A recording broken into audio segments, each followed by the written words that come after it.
السلام عليكم ورحمة الله وبركاته. الحمد لله رب العالمين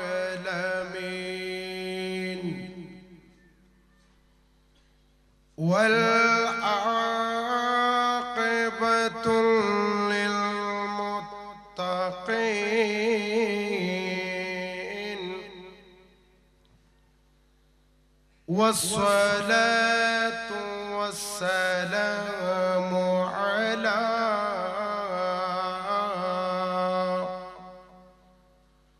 من كان نبيا وآدم بين الماء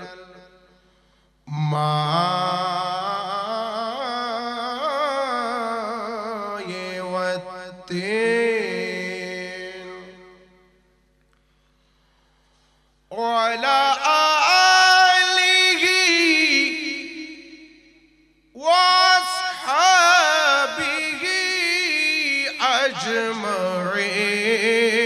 أجمعين إلى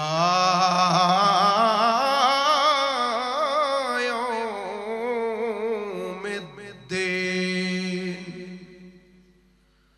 أما بعد فأعوذ بالله من الشيطان الرجيم.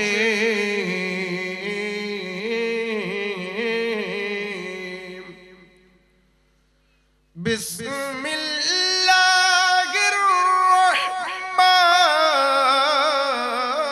الرحيم.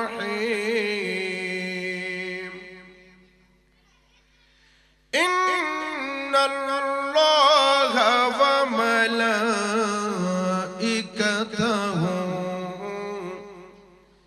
يصلون على النبي يا أيها الذين آمنوا صلوا عليه وسلموا تسليما. صلى الله على وآله وصحبه وسلم. صلى الله على محمد وآله وصحبه وسلم. صلاة يا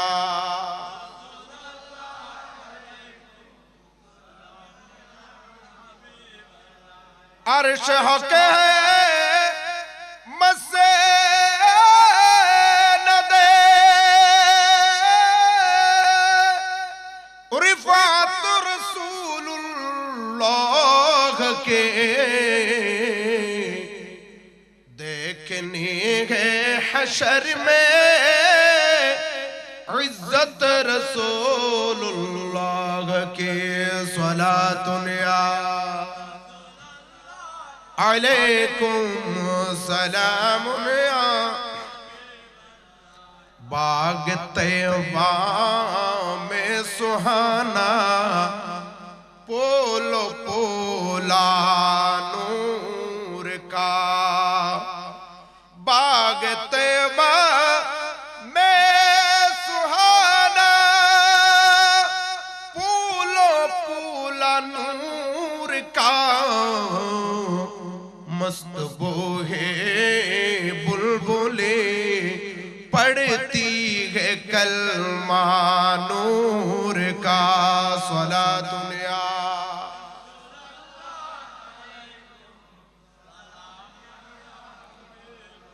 बलगल उला बिकमालिही कशफत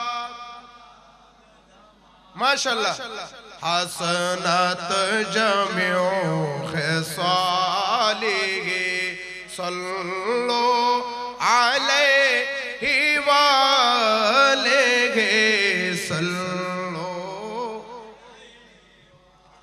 वो कमाल हुस्न हुजूर है के गुमान नक्शे जहान ये। वो कमाल हुस्न हुजूर है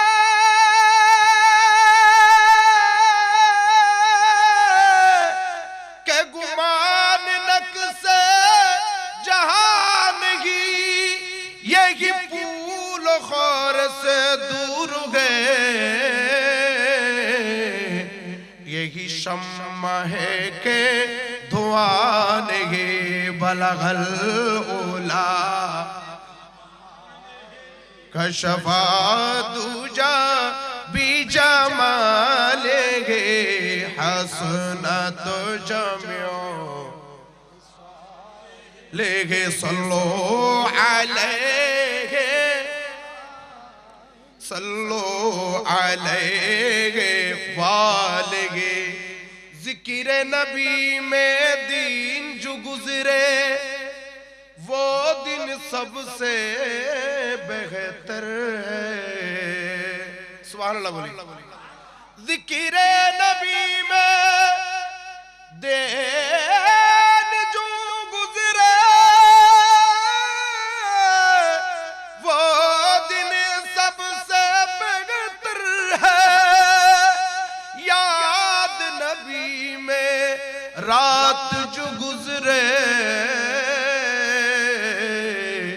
इससे बेहतर रात नहीं बलगल उला।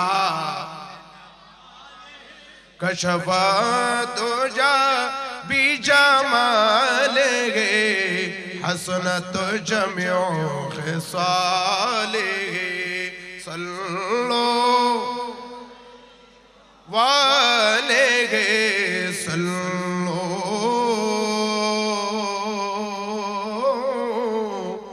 सल्लो अलैहि वालेहि।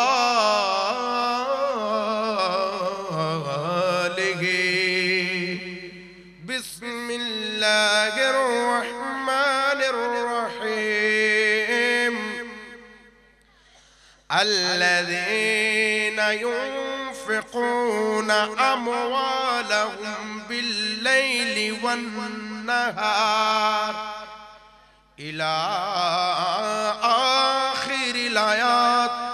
सदक़ल्लाहुल अज़ीम व सदक़ रसूलुहुन नबियुल हबीबुल करीम। व नहनु अला ज़ालिका मिनश शाहिदीन वश्शाकिरीन वल्हम्दुलिल्लाहि रब्बिल आलमीन। আমার জীবনে মরণ সাজাবো মাদানী রঙে। আমার জীবনে মরণ সাজাবো মোহাব্বতের আওয়াজে। আমার জীবনে মরণ সাজাবো মাদানী রঙে। সে রঙে রঙিনী গলে আল্লাহ রাসূল ওলি আল্লাহ থাকবেন আমার সঙ্গে। আমার জীবনে মরণ সাজাবো মাদানী রঙে। আমার জীবনে মরণ সাজাবো মাদানী রঙে। সেই রঙে রেঙেছিল নবীর সব সহচর हजरत अबू बकर उमर उस्मान हैदर। बोले सुभान अल्लाह। और जोर बोले सुभान अल्लाह। সে রঙে রেঙেছিল নবীর সব সহচর হযরত আবু বকর উমর উসমান গায়দের। জীবন জীবনে মরণ সপেছিল তারা,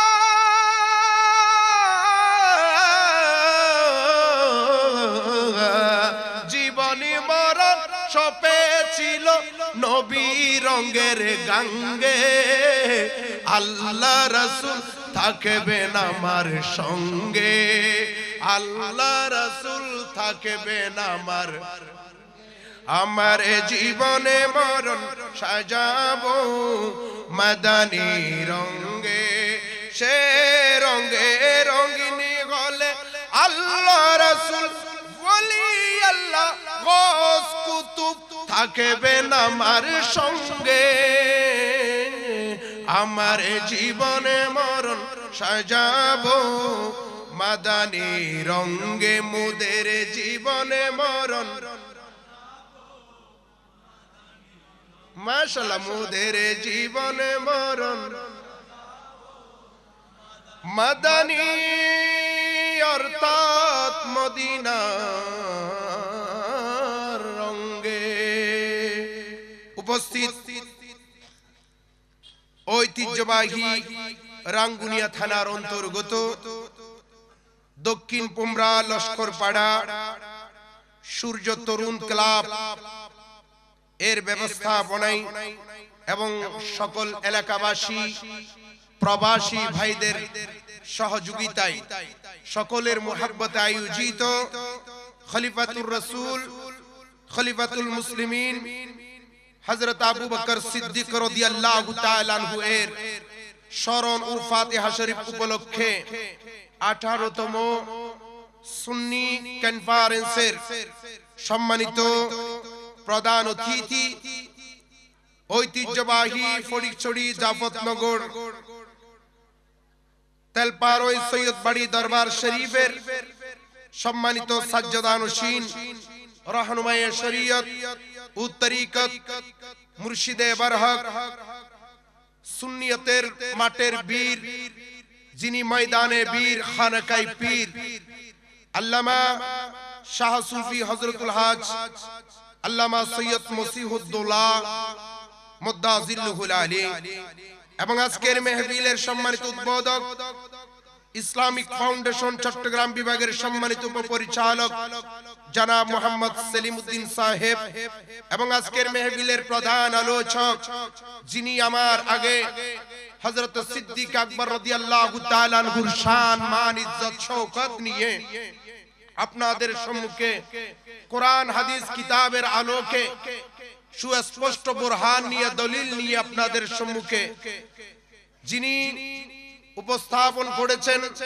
ওয়াজ তাকরীর করেছেন, ওয়াজে খুশবয়ান সুন্নিয়তের নয়নমণি, লক্ষ লক্ষ সুন্নি জনতার নয়নমণি প্রাণ স্পন্দন, বিশেষ করে গহিরা এফকে জামিউল উলুম বহুমুখী কামিল এমএ মাদ্রাসার সম্মানিত মুহাদ্দিস মুজাহিদে মিল্লাত রওনকে আহলে সুন্নাত আল্লামা মুহাম্মদ ফখরুদ্দিন আল কাদেরী সাহেব মুদ্দাজিল্লুহুল আলী, এবং আজকের মেহফিলের সম্মানিত আলোচক আপনাদের লস্করপাড়া জামে মসজিদের সম্মানিত খতিব এবং রাউজান ফতেনগর উদুদিয়া ফাজিল ডিগ্রি মাদ্রাসার সম্মানিত আরবি প্রভাষক আমার অত্যন্ত মুহাব্বতের প্রিয় ভাজন মাওলানা মুহাম্মদ আব্দুল শাকুর কাদরি সাহেব, এবং সম্মানিত আলোচক লস্করপাড়া জামে মসজিদের সম্মানিত পেশ ইমাম শাহজাদা মাওলানা মুহাম্মদ তৈয়বুল্লাহ আজাদি সাহেব, এবং আজকের মেহফিলের এই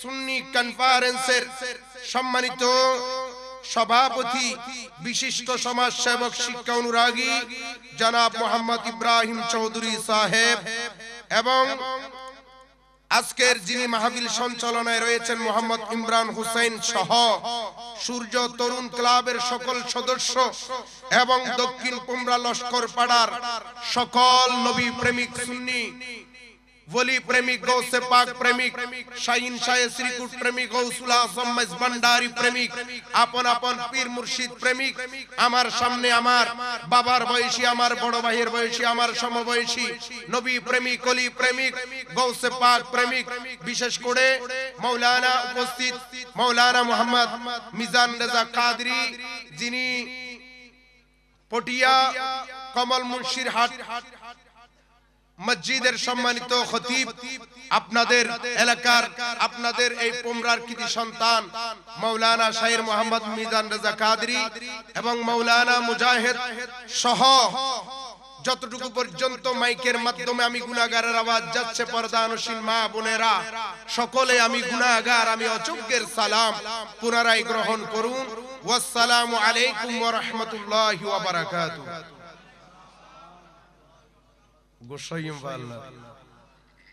মাশাআল্লাহ, আপনাদের দরুদ শরীফের আওয়াজ প্রশংসার দাবিদার। আপনারা কত সুন্দর আওয়াজ, হেলে দুলে আমার নবীর উপর দরুদ শরীফ পড়েছেন। বালাগাল উলা বিকামালিহি কাশাফাত দুজা বিজামালিহি হাসানাত জামিউ খাসালিহি সাল্লু আলাইহি। কত সুন্দর পড়েছেন, কত মায়াময়। কিন্তু আমি যখন সালাম দিলাম আপনাদের আওয়াজটা বসে গেছে। শীত মনে বেশি পড়তেছে মনে হয়। শীত মাত্র গাড়িতে করে আসছে, এখনো ফুল নামে নাই। একটা গাড়িতে আরেকটা কি আরেকটা আপনাদের মাত্র বাড়িতে। এই মুহূর্তের মধ্যে লক হয়ে গেলেন না, আপনারা লক হন নাই। লক হইলে তো আপনাদের দরুদ শরীফের আওয়াজ থাকতো না।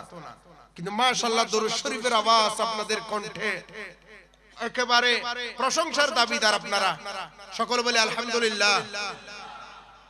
আলহামদুলিল্লাহ তো বড় করে বলতেছেন, কিন্তু আমি সালাম দিয়েছি মনে হয় এখানে সালামের জবাবটা বড় করে দেয় না মনে হয়। লস্কর পাড়ায় মনে হয় সালাম দিলে জবাব বড় করে দেয় না, তাই নাকি? আমি আপনাকে আমার সাথে রাগ করেছেন? আমার সাথে আপনাদের সাথে কোনো দেনা পাওনা আছে, দার কজ্জ আছে? আমি কি কাউকে ঘুরাইছি? তাহলে আপনারা, আমি সালাম দিয়েছি কিন্তু উপযুক্তভাবে সালাম পাইনি।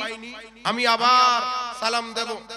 এবং যারা ঘরের মধ্যে এখনো পর্যন্ত শুয়ে রয়েছেন, বসে রয়েছেন, ঘর আপন হবে না। ঘর বলেন না, ঘর আপন হবে এই কনফারেন্স, আপন হবে আমার নবী, আপন হবে সিদ্দিক আকবর রাদিয়াল্লাহু তাআলা আনহুর আদর্শ। সুবহানাল্লাহ বলি। এই ঘর ছেড়ে চলে যাবেন। যাদের মায়ায় আপনি মাহফিলে আসতে পারছেন না, ঘর ছেড়ে, আপনি মরার পরে এগুলি আপনাকে মায়া করবে না। মায়া করবে কে? বলেন না, মায়া করবে কে? আমি যাব কবরেতে, কেউ তো যাবে না। 2-3 দিন কাঁদার পরে মনে রাখবে না, ঠিক কি না? কিন্তু উম্মতের মায়ায় নবী আছেন কাঁদিতে, মোদের জন্য কান্দেন নবী ওই মদিনাতে, বলে মোদের জন্য। মাশাআল্লাহ, দরুদ শরীফের আওয়াজ, নাতের আওয়াজ বড়, কিন্তু সালামের জবাব আওয়াজ বড় নাই। আমি আবার সালাম দিচ্ছি আপনাদেরকে। এবং যারা এখনো পর্যন্ত ঘরের মধ্যে মাইকে শুনতেছেন, মাইক গুলো দিয়েছে আমাদের মা বোনদের জন্য, এবং যারা মাহফিল শুনে শুনে দুজ ধরে তাদের জন্য। কি ধরে? দুজ ধরে। আমরা সুন্নিরা দলিল ছাড়া কোনো কথা, আমরা চুরি করে কোনো কথা, আমরা যা বলি ক্লিয়ার। মাইকের মধ্যে আমি বলবো, এখানে বলবো, আপনি নোট করেন, না পাইলে আমাদেরকে ধরবেন, ঠিক কি না? মাইক দিয়েছে বাতিলদের জন্য, মাইক দিয়েছে আমাদের মা বোনদের জন্য, যারা মাহফিলের মধ্যে আসতে পারবে না, পর্দার ব্যবস্থা করা হয় নাই, তাদের জন্য মাইকের ব্যবস্থা করা হয়েছে। কিন্তু সত্যিকার নবী প্রেমিকের জন্য মাইকের ব্যবস্থা নয়, নবী প্রেমিকদের জন্য এখানে প্যান্ডেলের ব্যবস্থা করা হয়েছে, ঠিক কি না? আমি সকলকে বলবো, চলে আসুন। যদি সত্যিকারে নবী প্রেমিক হন তাহলে চলে আসুন। আমি আবার সালাম দিচ্ছি আপনাদের কাছে। আমি সালামের জবাব উপযুক্তভাবে কামনা করছি। ওয়াসসালামু আলাইকুম ওয়া রাহমাতুল্লাহি ওয়া বারাকাতুহু। মাশাআল্লাহ, এমনি তো পড়তেছে ঠান্ডা, আপনাদের সালামের জবাব শুনে আরো কলিজা কি হয়ে গেছে, ঠান্ডা হয়ে গেছে। সকলে বলি সুবহানাল্লাহ, বলি মাশাআল্লাহ। আমি আপনাদেরকে বেশিক্ষণ কষ্ট দেব না। আমার বাবাজি চলে আসলে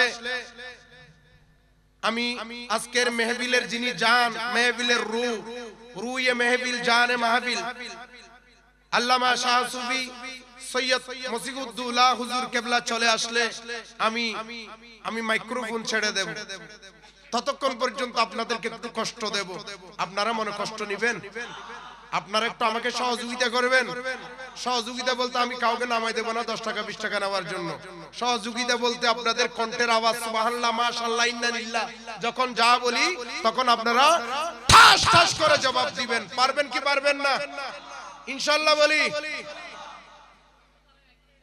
আমি আপনাদের সম্মুখে কুরআনুল কারীমের সর্ববৃহৎ সূরা সূরা বাকারা শরীফ কুরআনুল কারীমের কয় নাম্বার সূরা? একটু জবাব, এই তো জবাব চলে যাচ্ছে। কয় নাম্বার সিরিয়ালে? কয় নাম্বার? প্রথম নম্বরে কোনটা? সূরা ফাতিহা। দ্বিতীয় নম্বর হলো সূরা বাকারা। এই সূরা বাকারার 274 নম্বর আয়াতের শুরু অংশ আমি আপনাদের সম্মুখে তেলাওয়াত করেছি। আমাকেও সাবজেক্ট দিয়েছে আমাদের মাওলানা শাহ সুফি আব্দুল শুকুর হুজুর, আমাকে উনিও সাবজেক্ট দিয়েছে হযরত সিদ্দিক আকবর রাদিয়াল্লাহু তাআলা আনহুর জীবন থেকে নবীর প্রেমের গুণগান করা। আমার নবীকে সিদ্দিক আকবর রাদিয়াল্লাহু তাআলা আনহু কিভাবে মহব্বত করেছেন, এই মহব্বতের বদৌলতে তিনি দুনিয়ায় কি পেয়েছেন, আখিরাতে কি পাবেন, এগুলো আপনাদের সম্মুখে আলোচনা করা। আপনারা শুনতে রাজি আছেন? আমার আগে আমার হুজুর আল্লামা মাওলানা মুহাম্মদ ফখরুদ্দিন কাদরি সাহেব হুজুর, উনি সিদ্দিক আকবর রাদিয়াল্লাহু তাআলা আনহুর জীবন নিয়ে আলোচনা করেছেন, তাই না? শুধু হুজুর নয়, আমি আমার মতো সেলিম রিয়াদ, লক্ষ কোটি সেলিম রিয়াদ যদি মাসের পরে মাস, বছরের পরে বছর যদি সিদ্দিক আকবর রাদিয়াল্লাহু তাআলা আনহুর জীবনী থেকে বর্ণনা করে শেষ করা যাবে। এত মর্যাদা উনাকে আল্লাহ দিয়েছেন আমার নবীর প্রেমের উসিলায়, সুবহানাল্লাহ বলি। এবং উনাকে উদ্দেশ্য করে আমার আল্লাহ কুরআনুল কারীমের মধ্যে অনেক আয়াত নাজিল করেছেন। তোর মধ্যে একটা আয়াত আমি আপনাদের সম্মুখে তেলাওয়াত করেছি, আপনারা শুনতে রাজি আছেন? এই আয়াতের মধ্যে আমার আল্লাহ কি বলেন? বিসমিল্লাহির রহমানির রহিম الذين ينفقون أموالهم بالليل والنهار سبحان الله বলে আমার আল্লাহ বলেন যারা তাদের আমওয়ালাহুম, আমার আল্লাহ বলেন আল্লাযীনা ইউনফিকুনা আমওয়ালাহুম, আল্লাহ বলেন যারা খরচা করে তাদের সম্পদ বিল্লাইলি ওয়ান নাহার, দিনে এবং রাতে, অর্থাৎ প্রকাশ্যে অপ্রকাশ্যে যারা আমি আল্লাহর পথে তাদের সম্পদগুলো খরচা করে, আমি আল্লাহর তরফ থেকে তাদের জন্য আজরান আজিম, আমি আল্লাহর তরফ থেকে তাদের জন্য বড় পুরস্কার রয়েছে। জোরে বলি সুবহানাল্লাহ। আর একটু জোরে বলি।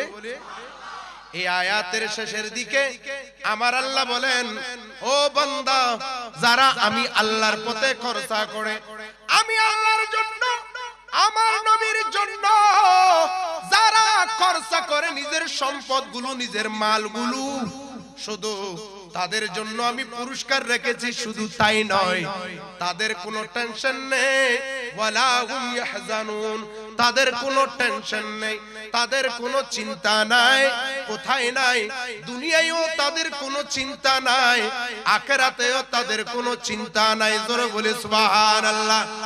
অর্থাৎ যারা যারা আল্লাহর জন্য, নবীর জন্য যারা যারা খরচা করে, তাদের জন্য দুনিয়ার মধ্যে কোনো টেনশন নাই, আখিরাতের মধ্যে কোনো টেনশন নাই।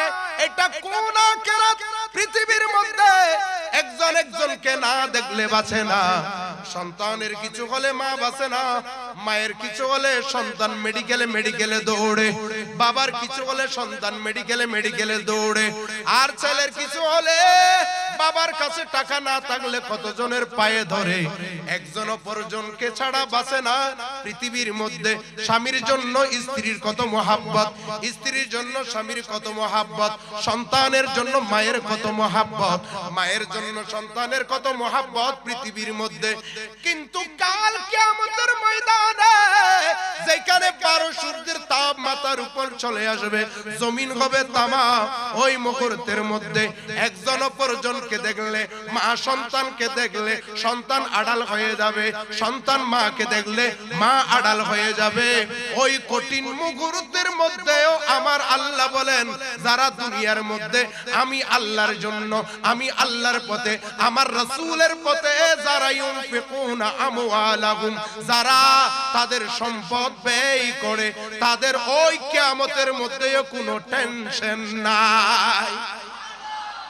আর একটু জোরে বলি না, আরো মোহাব্বত নিয়ে বলি। আল্লাহ এখানে যারা সম্পদ ব্যয় করে আল্লাহর পথে, তাদেরকে পুরস্কার ঘোষণা করেছেন, তাদেরকে খুশ খবরই দিয়েছেন। কাল কিয়ামতের ময়দানে তাদের টেনশন নাই, দুনিয়ার মধ্যে কোনো তাদের চিন্তা নাই। এটা আল্লাহ খবর দিয়েছেন লক্ষ লক্ষ কোটি কোটি মুসলমানকে। ওই কোটি কোটি মুসলমানের ভিতরে সর্বপ্রথম যারা আল্লাহর পথে খরচা করেছেন, তন্মধ্যে সিরিয়ালের মধ্যে সর্বপ্রথম মর্যাদাওয়ালা, মর্তবাওয়ালা হলো সিদ্দিক আকবর রাদিয়াল্লাহু তাআলা। আর মোহাব্বত নিয়ে বলি না, সিরিয়ালের মধ্যে কে? হযরত সিদ্দিক আকবর রাদিয়াল্লাহু তাআলা। ইনি কিভাবে খরচা করেছেন জানি না, আমার আগে হুজুর বলেছে কিনা। সিদ্দিক আকবর রাদিয়াল্লাহু তাআলা যখন মুসলমান হচ্ছেন, তখন উনি 40,000 দিরহামের মালিক ছিলেন। বর্তমান এই টাকার মান, ওই দিরহামের মান অনুযায়ী বর্তমানে প্রায় 700 কোটির সমান। বাংলাদেশে 700 কোটির 400 কোটি সমান। অত কোটি টাকা দিরহাম উনার কাছে 40,000 দিরহামের মালিক ছিলেন। ওই 40,000 দিরহাম সন্তানের জন্য নয়, নিজের জন্য নয়, নিজের সুখ শান্তির জন্য নয়, স্ত্রীর জন্য নয়, পুত্রের জন্য নয়, জায়গা জমি কেনার জন্য নয়, 40,000 সবগুলো আল্লাহর পথে বিলীন করে দিয়েছেন। 20,000 প্রকাশ্যে আর 20,000 অপ্রকাশ্যে। 20,000 সকলে জানে, আর 20,000 গোপনে দান করেছেন। সুবহানাল্লাহ। দান করতে করতে এমন কি হযরত বেলাল রাদিয়াল্লাহু তাআলা, যিনি ইসলামের প্রথম মুয়াজ্জিন, ওই হযরত বেলাল রাদিয়াল্লাহু তাআলা হুকেও আজাদ করেছেন হযরত সিদ্দিক আকবর রাদিয়াল্লাহু তাআলা। এইভাবে অনেক মুসলমানকে আজাদ করে দিয়েছেন, ওই মালিক থেকে ক্রয় করে আজাদ করে দিয়েছেন। ওনার দিরহামের বিনিময়ে অনেক নির্যাতিত মুসলমান, মজলুম মুসলমান আজাদ হয়েছেন। জোরে বলি সুবহানাল্লাহ। শুধু তাই নয়, যে মসজিদে নববী, নববী বলতে নবী বলেন এটা হলো আমার মসজিদ। পৃথিবীর মধ্যে আপনি কোটি টাকা দিয়ে খরচা করে, আপনি কোটি কোটি ডলার দিয়ে মসজিদ তৈরি করেছেন, কিন্তু দাবি করতে পারবেন না এটা আমার মসজিদ। তৈরি করেছেন আপনার টাকা দিয়ে, সম্পদ দিয়ে, আপনার জায়গা বিক্রি করে আপনি মসজিদ তৈরি করেছেন। বলতে হবে বাইতুল্লাহ। কি বলতে হবে? আমার মসজিদ বলা যাবে, কিন্তু একমাত্র ওই ক্ষমতা আল্লাহ নবীকে দিয়েছেন। শুধু নবী বলতে পারবে আমার মসজিদ। সেই জন্য এটাকে বলা হয় মসজিদে নববী। বলি না, মসজিদে নববী অর্থাৎ হলো নবীর মসজিদ। এই মসজিদে নববীর যে জায়গা আছে, প্রথম যে জায়গা সীমানা ছিল, এই জায়গাটাও ক্রয় করেছেন হযরত সিদ্দিক আকবর রাদিয়াল্লাহু তাআলা আনহুর দিরহামের বিনিময়ে। শুধু তাই নয়, আমার দয়াল নবী ইরশাদ করেন, বুখারী শরীফের মধ্যে রয়েছেন, মা বাইনা বাইতি ওয়া মিম্বারি মির রিয়াজিল জান্নাহ। আমার দয়াল নবী ইরশাদ করেন, আমার মিম্বার থেকে আমার ঘর পর্যন্ত এই জায়গাটা হলো জান্নাতের টুকরা। ওই রিয়াজুল জান্নাহ জায়গাটাও ক্রয় হয়েছে সিদ্দিক আকবর রাদিয়াল্লাহু তাআলা আনহুর দিরহামের বিনিময়ে। আর মোহাব্বত নিয়ে বলি না, এই যদি বলতে যায়, বলতে বলতে সিদ্দিক আকবর রাদিয়াল্লাহু তাআলা আনহুর অবদান যদি বলতে যাই, এভাবে অনেকক্ষণ বলা যাবে।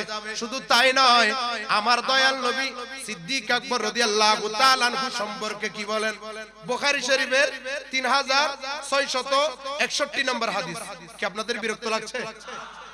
আমাকে আব্দুল শুকুর হুজুর বলছে, হুজুর একটু নাত রাসূল পড়তে হবে। অনেকে আমাকে দাওয়াত করে, আমি প্রাক্তন শায়ের ছিলাম, লেখক ছিলাম, কয়েকটা নাত রাসূল পড়বো এই আশা নিয়ে অনেকে কি করে, হ্যাঁ আমার কথা অনুযায়ী কি আসতে হবে, কথা অনুযায়ী যদি নাত রাসূল আসে আমি ওখানে কি করব, টাচ করব ইনশাআল্লাহ। কিন্তু আমাকে সাবজেক্ট যে বিষয় দিয়েছে বিষয়ের উপর থাকতে হবে। কি আপনারা রাগ করতেছেন? নাত রাসূল মাঝে মাঝে আসবে, কারণ নবীর প্রেমের কথা বলতে গেলে সর্বপ্রথম যার নাম আসবে তিনি হলেন সিদ্দিক আকবর। সুবহানাল্লাহ বলি না? আর সিদ্দিক আকবর রাদিয়াল্লাহু তাআলা আনহুর কথা আসলে নবীর প্রেমের কথা বলতে হবে, কারণ নবীর প্রেম এটা হলো থিওরি, প্র্যাকটিক্যালের মধ্যে সিরিয়াল নম্বরে প্রথম হলো সিদ্দিক আকবর।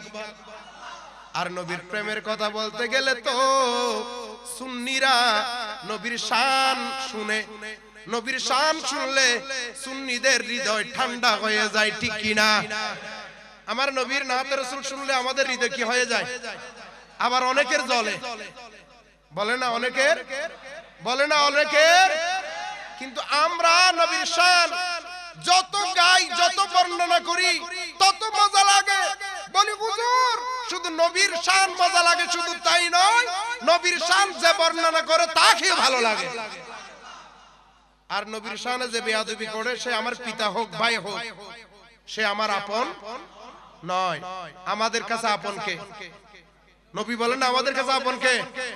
আমি সামনে আসতেছি, আল্লাহ রাব্বুল ইজ্জত সিদ্দিক আকবর রাদিয়াল্লাহু তাআলা আনহুকে আমার নবীর প্রেমের বিনিময়ে কেমন মর্যাদা মর্তবা দিয়েছেন। বুখারী শরীফের কয় নম্বর হাদিস বলছিলাম? 3661 নম্বর হাদিস। একদিন নাকি হযরত আবু বকর সিদ্দিক রাদিয়াল্লাহু তাআলা এবং হযরত উমর রাদিয়াল্লাহু তাআলা আনহুর মাঝে একটু ঝগড়া, কথা কাটাকাটি হলো। কি হলো? কথা বুঝতে কষ্ট হচ্ছে? উমর রাদিয়াল্লাহু তাআলা যিনি হযরত সিদ্দিক আকবর রাদিয়াল্লাহু তাআলা আনহুর পরের মর্যাদা, ইসলামের দ্বিতীয় খলিফা, আমার নবীর জানের জান, প্রাণের প্রাণ হযরত উমর রাদিয়াল্লাহু তাআলা এবং আবু বকর সিদ্দিক রাদিয়াল্লাহু তাআলা আনহুর মাঝে একটা বিষয় নিয়ে কথা কাটাকাটি হয়। কথা কাটাকাটি করতে করতে এক পর্যায়ে সিদ্দিক আকবর রাদিয়াল্লাহু তাআলা একটা বড় কথা বলে ফেললো। কাকে? উমর রাদিয়াল্লাহু তাআলা আনহুকে। এই কথা শোনার পরে উমর রাদিয়াল্লাহু তাআলা আনহু রাগ করলেন। কি করলেন? কথাটা উনি সহ্য করতে পারেন নাই। সিদ্দিক আকবর রাদিয়াল্লাহু তাআলা চিন্তা করলেন, আমি যে উমর রাদিয়াল্লাহু তাআলা আনহুকে যে কথাটা বলছি, উনি এই কথার কারণে মনের মধ্যে কষ্ট নিয়েছে, উনার মাইন্ডে এসেছে, উনার মাইন্ডে নিয়েছে, এটা উনি অনুধাবন করার সাথে সাথে সিদ্দিক আকবর রাদিয়াল্লাহু তাআলা উমর রাদিয়াল্লাহু তাআলা আনহুকে বলছেন, উমর আমি তোমার যে কথা বলেছি তুমি রাগ করেছো, তুমি আমারে ক্ষমা করে দাও, দোষ আমার, আমি তোমাকে বড় কথা বলে ফেলেছি। উমর রাদিয়াল্লাহু তাআলা বলেন আমি ক্ষমা করব না। উনি ক্ষমা করতে চায় নাই, উনি ক্ষমা করেন নাই, ক্ষমা না করে চলে গেছেন। সিদ্দিক আকবর রাদিয়াল্লাহু তাআলা উনি দৌড়ে দৌড়ে আমার নবীর দরবারে আসলেন, ডাক দিলেন, আসসালাতু ওয়াসসালামু আলাইকা সাইয়্যিদি ইয়া রাসূলুল্লাহ, আসসালাতু ওয়াসসালামু আলাইকা সাইয়্যিদি ইয়া হাবিবাল্লাহ, ইয়া রাসূলুল্লাহ আমি এবং উমরের মাঝে একটা বিষয় নিয়ে কথা কাটাকাটি হয়, কিন্তু উমরকে আমি একটা বড় কথা বলে ফেলেছি, সে মনের মধ্যে অনেক আঘাত পেয়েছে, কষ্ট পেয়েছে, দোষ কিন্তু আমার। কে বলছেন? সিদ্দিক আবু বকর সিদ্দিক রাদিয়াল্লাহু তাআলা আনহু বলছেন, ইয়া রাসূলুল্লাহ দোষ উমরের নয়, দোষ কার? আহা, আমার নবীর সাহাবীদের জীবন।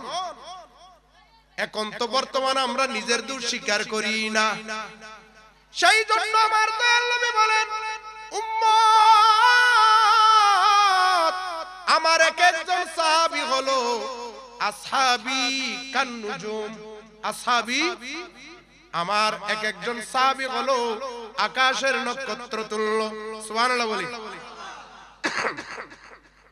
ইয়া রাসূলুল্লাহ, ইয়া হাবিবাল্লাহ, উমরের কোনো দোষ নাই। দোষ হলো আমি আবু বকরের। আমি তাকে বড় কথা বলে ফেলেছি, কিন্তু আমি তার কাছে ক্ষমা চাইছি, কিন্তু সে আমাকে ক্ষমা করে নাই।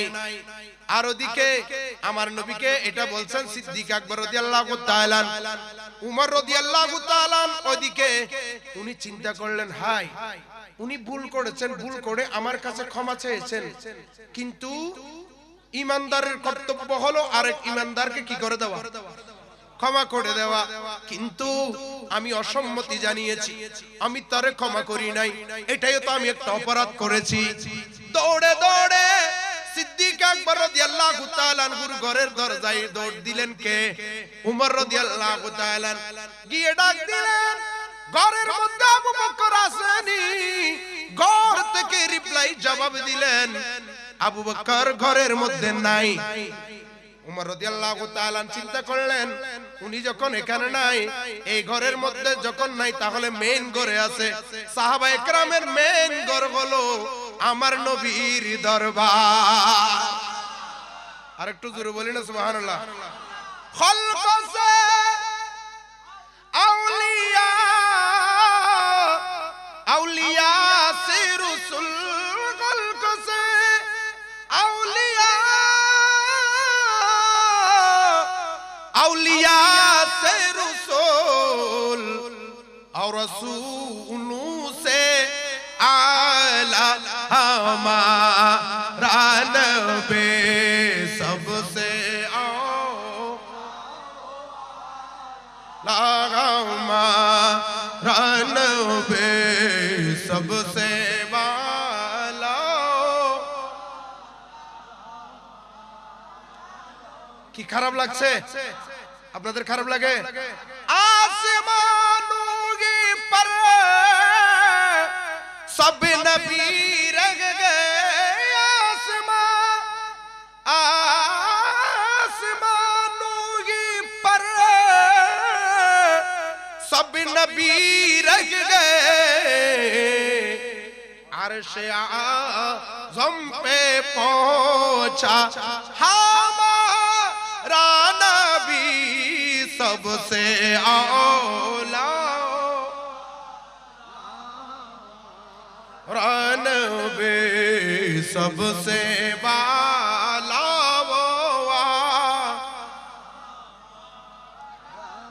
उमर রাদিয়াল্লাহু তাআলা চিন্তা করলেন, আসল ঘরের মধ্যে আছে আবু বকর। দৌড়ে দৌড়ে আমার নবীর দরবারে গেলেন।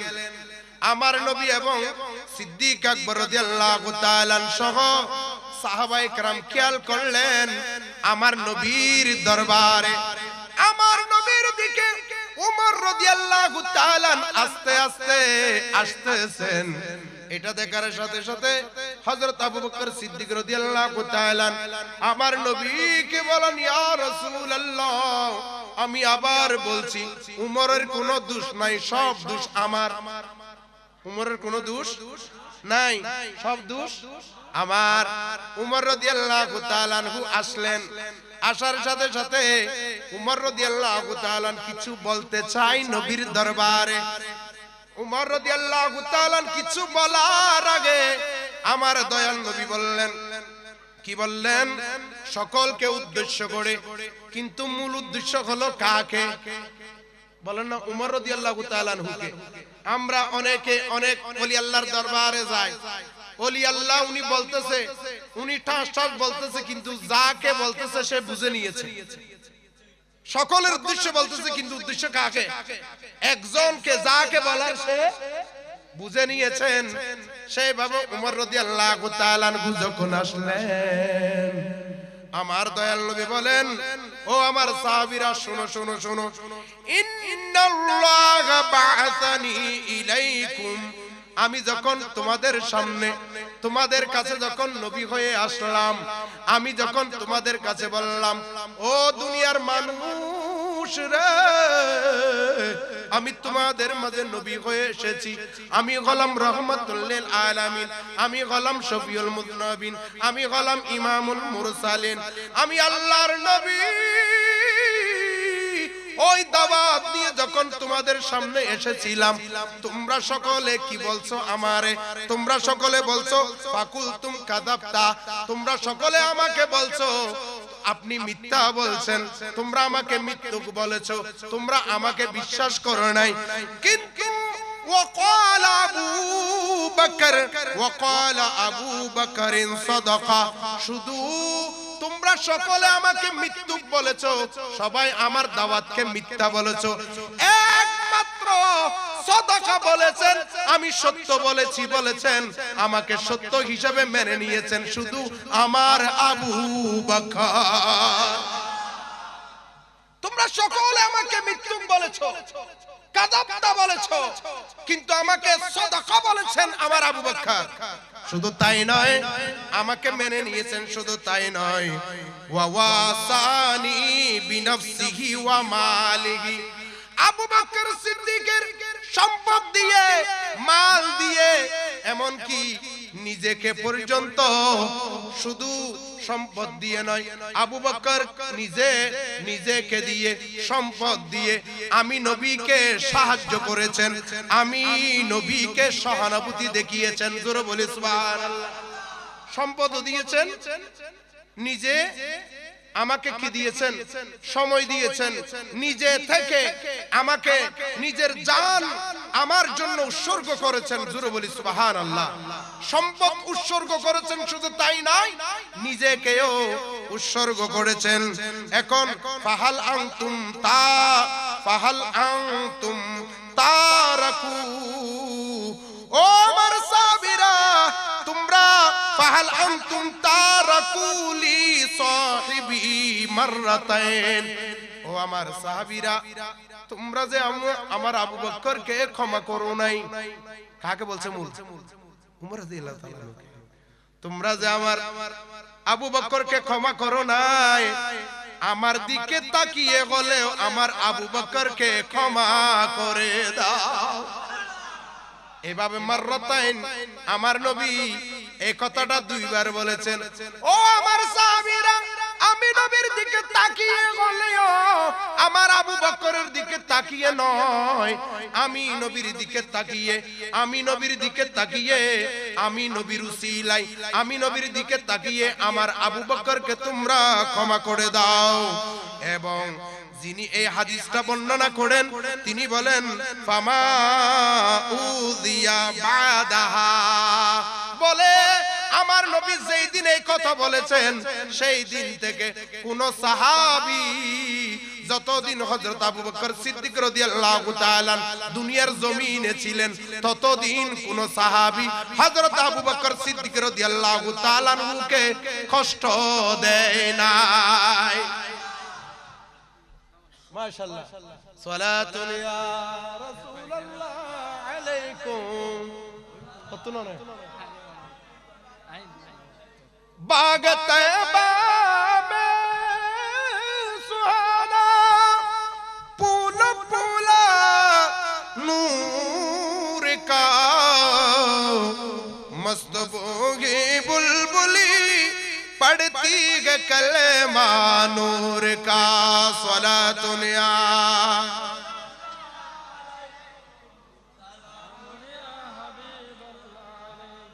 সিদ্দিক আকবর রাদিয়াল্লাহু তাআলা সম্পদ নবীর জন্য ব্যয় করেছেন, ইসলামের পথে ব্যয় করেছেন। শুধু তাই নয়, কেমন ভাবে শুধু সম্পদ ব্যয় করেছেন তাই নয়, নিজের জীবনকে উৎসর্গ করে দেওয়ার জন্য প্রস্তুত ছিলেন। কার জন্য বলেন না? কার জন্য? আল্লাহ কোরআনুল কারীমের সূরা আলে ইমরানের 31 নম্বর আয়াতের মধ্যে বলেন, কুল ইন কুনতুম তুহিব্বুনাল্লাহা ফাত্তাবিউনি ইউহিব্বুকুমুল্লাহ। হাবিব, আপনার উম্মতকে, আমি আল্লাহর বান্দাদেরকে বলে দিন, কেউ যদি আমি আল্লাহর যদি পাইতে চায়, যেন আপনি নবীকে ইত্তেবা করে ভালোবাসার মাধ্যমে, এই যে নবীকে ইত্তেবা করার জন্য বলেছেন, নবীকে ভালোবাসতে বলেছেন। এই কোরআন হলো থিওরি, প্র্যাকটিক্যাল হলো সিদ্দিক আকবর রাদিয়াল্লাহু তাআলা। সুবহানাল্লাহ। আর একটু জোরে বলি না সুবহানাল্লাহ। কেমন প্র্যাকটিক্যাল, কেমন প্র্যাকটিক্যাল, নবীকে কিভাবে ভালোবাসছেন। গারে সুরের মধ্যে ঢুকলেন, আপনারা অনেকবার শুনেছেন, এখানে সমস্ত ছিদ্র নিজের কাপড় ছিঁড়ে ছিঁড়ে কি করেছেন, বন্ধ করেছেন। একটা ছিদ্র বাকি ছিল, চাইলে রাসূলকে বলতে পারতেন, ইয়া রাসূল এটা কিভাবে বন্ধ করব, এটা বলেন নাই, নিজের জানের তাওয়াক্কা করেন নাই, উনি আস্তে করে পায়ের মুড়ি ঢুকাই দিলেন। সুবহানাল্লাহ বলি। এটা হলো ভালোবাসা। সাপ দংশন করলো, পুরা শরীর কি হয়ে গেল, বিষাক্ত হয়ে গেল।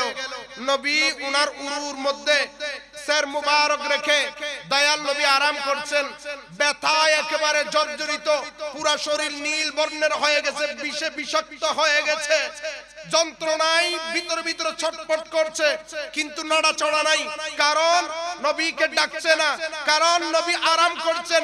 নবীকে ডাকলে ব্যথা আজিম হবে। সুবহানাল্লাহ বলেন না।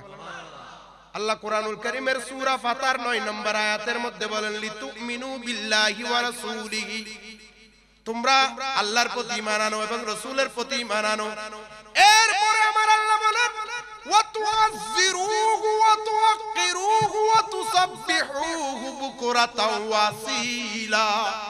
আমার আল্লাহ বলেন, এরপরে আমার নবীর প্রতি ঈমান আনার পরে তোমরা কি করো, ওয়া তুওয়াজ্জিরুহু, আমার রাসূলকে তাজিম করো। শুধু তাজিম করি বললে হবে না, কারণ যারা মিলাদুন নবী মানে না তারাই বলে আমরা নবীকে সম্মান করি, কিন্তু দাঁড়াইতে বললে পায়ের মধ্যে ব্যথা উঠে যায়, আছে না, আছে না। সেই জন্য আমার আল্লাহ বলেন, শুধু নবীকে তাজিম করি বললে হবে না, ওয়া তুওয়াক্কিরুহু, আমার রাসূলের শান মান বয়ান করো। সুবহানাল্লাহ বলি। এই যে আমরা নবীর সম্মান বয়ান করি কি করি না, আমরা নবীর সম্মান। আজকে এই যে আমার আব্দুল শাকুর হুজুর, উনি বলছেন মাহফিলের সকলে, এই সূর্য তরুণ ক্লাবের ভাইয়েরা বলেছেন আপনি নবীর শান গাইবেন। এই যে নবীর শান গাওয়া, এটা কার হুকুম বলো না, কার হুকুম? আল্লাহ নিজেই নবীর দরুদ পড়ছেন, আমি সেদিকে যাচ্ছি না। আমাদেরকে নবীর নাত পড়ার জন্য, শান গাওয়ার জন্য ওয়া তুওয়াক্কিরুহু বলে কে হুকুম করেছেন? সেই জন্য তো আমরা গাই, জিসকা কোই শানে নেহে वो नबी हमारा है, वो नबी। माशाल्लाह, नबी नात रसूल ना, माशाल्लाह माशाल्लाह।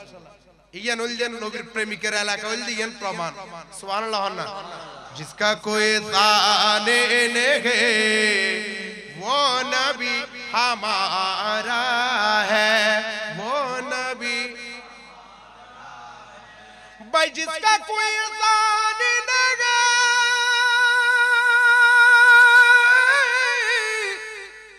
वो नबी हमारा है, जिसका कोई ताने नहीं वो नबी हमारा है।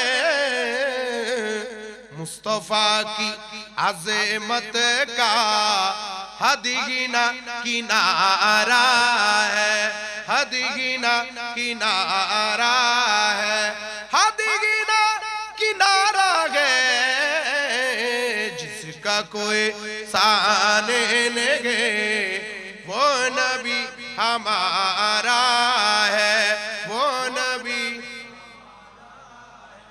नूरी नूरी तलवे है, कैसे प्यारे जलवे है। অর্থাৎ আমার দয়াল নবীর কদমের তলা মোবারক থেকে মাথার চুল মোবারক পর্যন্ত কেমন প্যারি প্যারি নূর।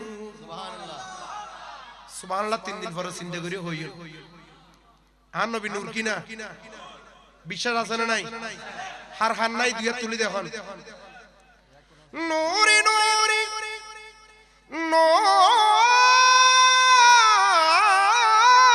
নূরি নূরি তলবে कैसे प्यारे जलवे है, नूरी नूरी तलवे है कैसे प्यारे जलवे है।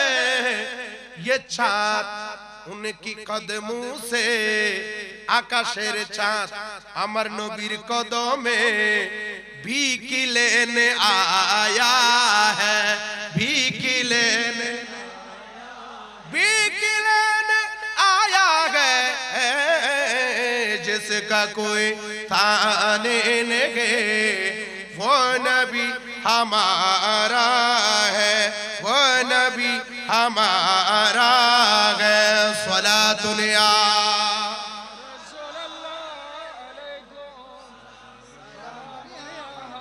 আমার আল্লাহ বলেছেন ওয়া তুয়াজ্জিরুহু ওয়া তুওয়াক্কিরুহু, আমার রাসূলকে তোমরা সম্মান করো। তুয়াজ্জিরু বলে এই যে সম্মান করো বলছেন, এটা হলো কোরআনুল কারীমের আয়াত, হলো থিওরি।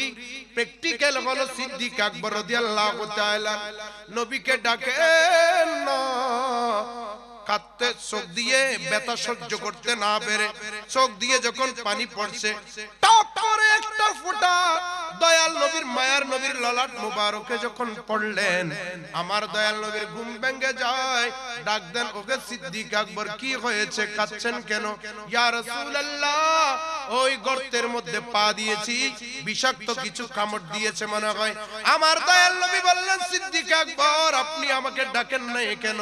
ইয়া রাসূলুল্লাহ, এই রকম একটা সাপ নয়, আমার প্রত্যেক শরীর, আমার প্রত্যেকটা পশমের গোড়ায় গোড়ায় যদি সাপে দংশন করে, তবু আপনি নবীকে আমি ডাকবো না, কারণ আপনি ঘুমাচ্ছেন। আপনার ঘুমের বেতাজিম আমি আবু বকর করতে পারবো না। এই যে ভালোবাসা, এটার বিনিময় সন্তান দিয়েছেন, সবকিছু দিয়েছেন। আমার নবী, দয়াল নবী রাহমাতুল লিল আলামিন নবী ইরশাদ করেন, বুখারী শরীফের 15 নম্বর হাদিস, আন আনাস ক্বালা ক্বালা রাসূলুল্লাহ সাল্লাল্লাহু আলাইহি ওয়াসাল্লাম, লা ইউমিনু আহাদুকুম হাত্তা আকুনা হাব্বা ইলাইহি মিন ওয়ালিদিহি ওয়া ওয়ালাদিহি ওয়ান নাসি আজমাইন। আমার মায়ার নবী ইরশাদ করেন, উম্মত, লা ইউমিনু আহাদুকুম, তোমাদের মাঝে কেউ ঈমানদার হবে না, হাত্তা কুনা হাব্বা ইলাইহি, যতক্ষণ পর্যন্ত আমি রাসূলের ভালোবাসা, মিওয়ালিদিহি, তোমাদের মাতা পিতা, ওয়া বালাদিহি, তোমাদের ছেলে সন্তান, ওয়ান নাসি আজমাইন, তোমাদের যত প্রিয় মুহাব্বতের মানুষ আছে তাদের চেয়ে যতক্ষণ পর্যন্ত আমি রাসূলকে ভালোবাসবে না, ততক্ষণ পর্যন্ত লা ইউমিনু আহাদুকুম, তোমাদের মাঝে কেউ ঈমানদার হবে না। আমার দয়াল নবী হাদিসের মধ্যে বলেছেন, এটা হলো থিওরি, প্র্যাকটিক্যাল ছিলেন সিদ্দিক আকবর রাদিয়াল্লাহু তাআলা। সবকিছু নবীর জন্য, বলেন না, সবকিছু নবীর জন্য কুরবান করে দিয়েছেন। এমন ভাবে কুরবান করেছেন, আল্লাহ রাব্বুল ইজ্জত সিদ্দিক আকবর রাদিয়াল্লাহু তাআলা আনহুর মর্যাদা কেমন দান করেছেন। আমার আলা হযরত ফতোয়ায়ে আফ্রিকা এই কিতাবের 81 অথবা 61 পৃষ্ঠার মধ্যে হবে এই ঘটনাটা নোট করেছেন। সুবহানাল্লাহ বলেন। একদিন হযরত মাওলা আলী শেরে খুদা রাদিয়াল্লাহু তাআলা একটা রাস্তা দিয়ে যাচ্ছেন, কবরস্থানের পাশ দিয়ে যখন যাচ্ছেন, ওই কবরস্থানের মধ্যে একটা কবরের মধ্যে এমন ভাবে আযাব হচ্ছে, কবরবাসী আযাবের কারণে চিৎকার দিচ্ছেন। ওই চিৎকার শুনলেন মাওলা আলী শেরে খুদা রাদিয়াল্লাহু তাআলা, কারণ এটা মাওলা আলী শেরে খুদা রাদিয়াল্লাহু তাআলার কান আমাদের মতো চামড়ার কান নয়, ওই কানটা হলো বেলায়েতের কান। সুবহানাল্লাহ, নহদ দে আর একটু জোরে বলি না সুবহানাল্লাহ। আপনাদের কষ্ট লাগছে মনে হয়, আপনাদের আঘাত লাগছে মনে হয়, তাহলে আমি মিলাদ ক্যাম্প করে দিই।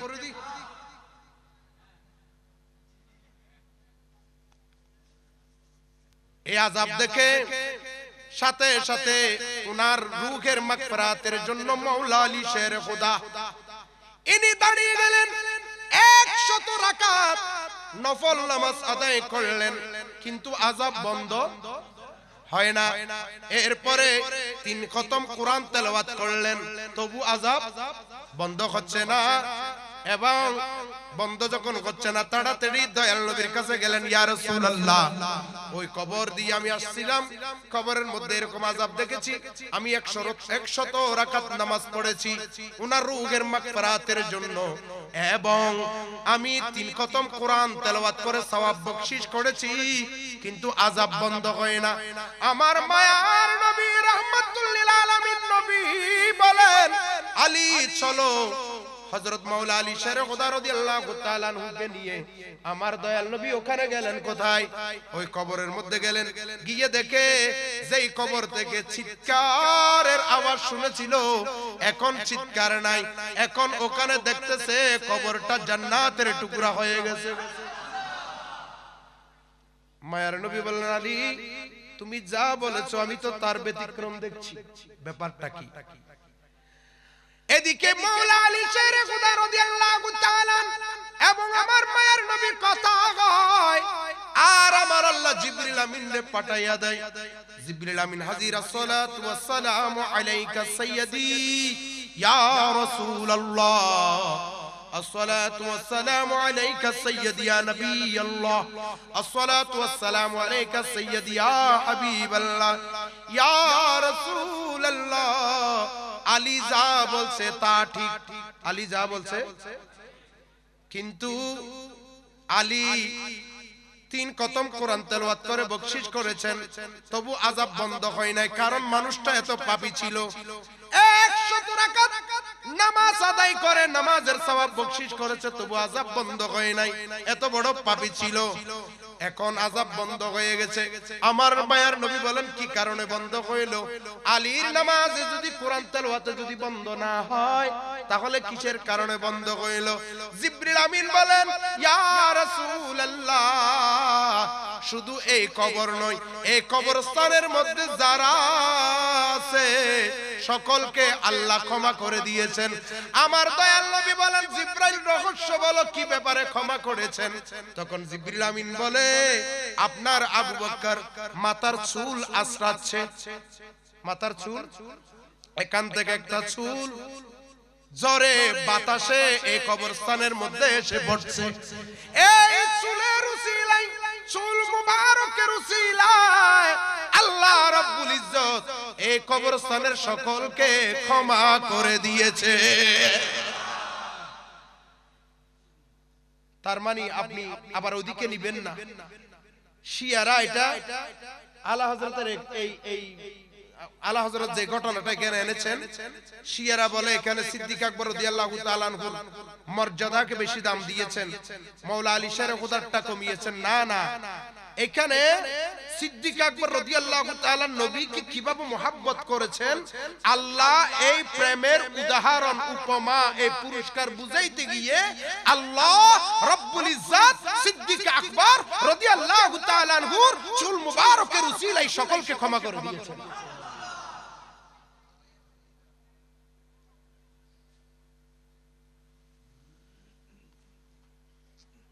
এত মর্যাদা কেন পাইলেন? কার কারণে? আমার নবীকে মুহাব্বত করার কারণে সবকিছু দিয়ে দিয়েছেন। দাগন মে জুবা তোমারে লিয়ে, বদন মে গজা तुम्हारे लिए, हम आए यहाँ तुम्हारे लिए, हम आए यहाँ तुम्हारे लिए, ओटे विवाहा तुम्हारे लिए, जमीन और जमा तुम्हारे लिए, मके नमका तुम्हारे लिए, चुनी न चुना तुम्हारे लिए, बने दो जहां तुम्हारे लिए, सलातुनिया।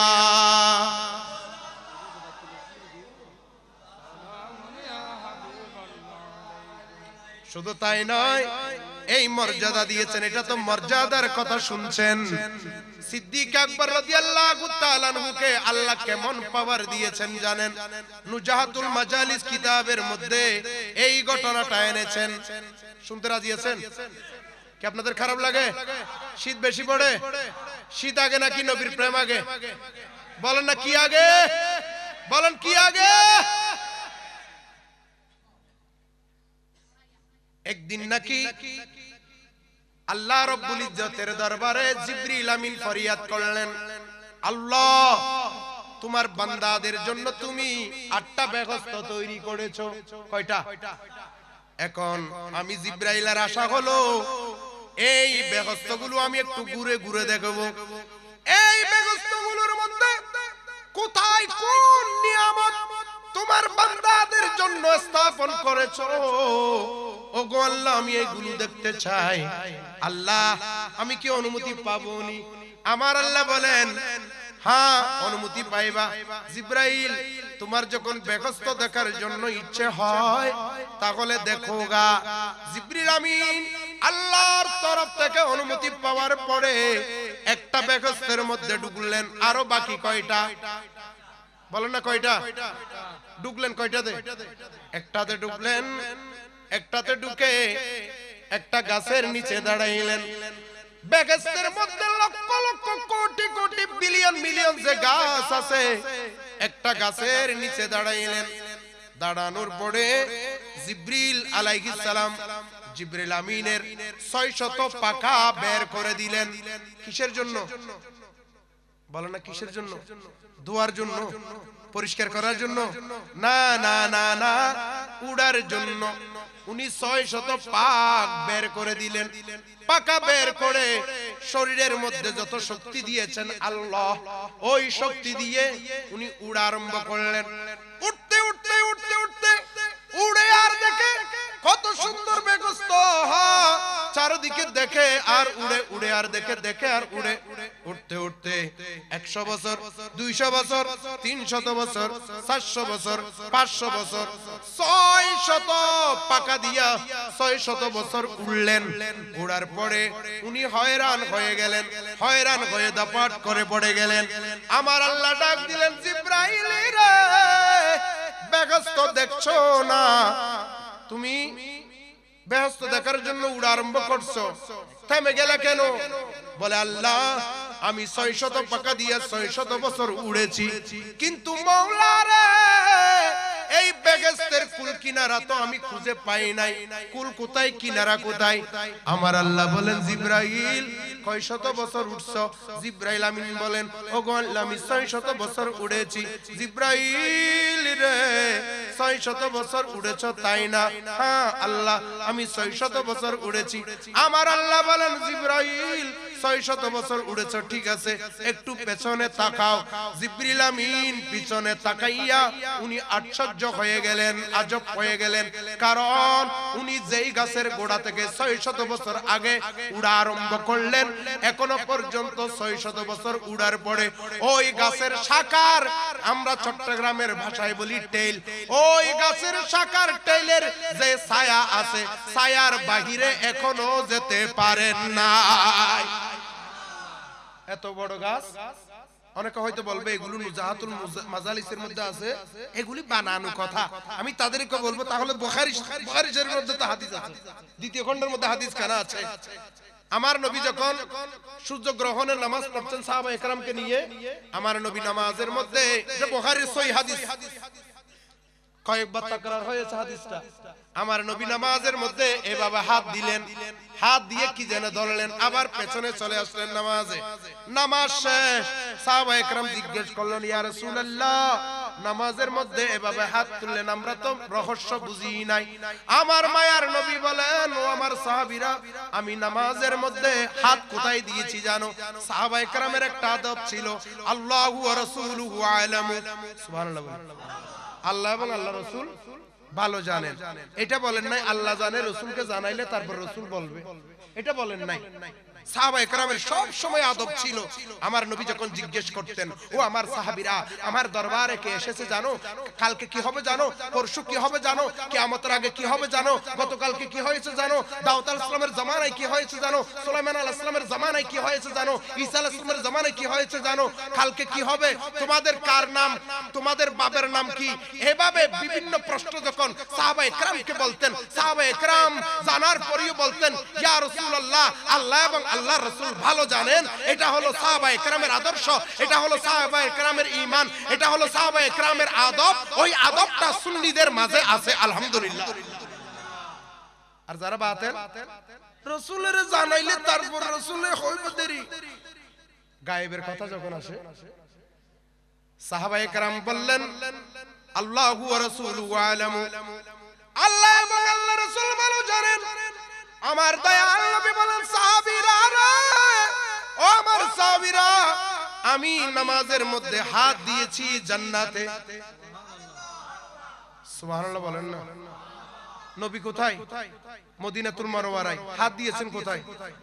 বলেন না, হাত দিয়েছেন কোথায়? আমি এখানে বসে সামনের বাসটা ধরতে পারবো, কিন্তু নবী মসজিদে নববীতে হাত দিয়েছেন কোথায়? সুবহানাল্লাহ না হদে তো নবী হাত দিলে কেন হইব? হত্তর গাল নবী আর দিলে আরি আহা যে হয় তার হইবেন তো আম গাছ তলে দিয়ে এনে কোড়া সার গাছ আপ দিয়ে নাম পারি যায় ও গামলা রাখতে পারিবে না। আহা কেন হয় বুঝিন না বললাম। মাঝে মধ্যে মনে হয় এটার টেনশনে 2-3 দিন ওইসে থাকি। নাউজুবিল্লাহ না ana তো গোশালা না হনা নাকি স্টেজে জুড়ি আর গলা গসবি দিতে মনে হয় ভালো লাগ না। কথা কোথায় ছিল? ও আমার সাহাবীরা, আমি হাত দিয়েছি জান্নাতে। সাহাবীরা শুনো শুনো, আমি যেখানে জান্নাতের মধ্যে হাত দিয়েছি একটা গাছের শাখার মধ্যে, অর্থাৎ টেলের মধ্যে। আমি ওই গাছের গুছনুন মানে শাখাটা যদি আমি ভেঙে যদি জমিনে আনতাম, আমি যেই শাখার মধ্যে গাছ, যেই গাছের টেলের মধ্যে শাখার মধ্যে হাত দিয়েছি, এটা যদি জান্নাত থেকে ভেঙে পৃথিবীর মধ্যে তোমাদের জন্য আনতাম, তোমরা ওই শাখা থেকে কিয়ামত পর্যন্ত ফল খাইতা শেষ করতে পারতে না। তাহলে সমস্ত উম্মত একটা শাখা থেকে খাইতো, কিয়ামত পর্যন্ত শেষ করতে পারতো না। তাহলে গাছটা কত বড়, শাখাটা কত বড় চিন্তা করছেন? এটা তো বুখারীর হাদিস। হয়তো অনেকে বলবেন জাহাতুল মাজালিস, এগুলো আমরা বিশ্বাস করি না, বেদাতি কিতাব।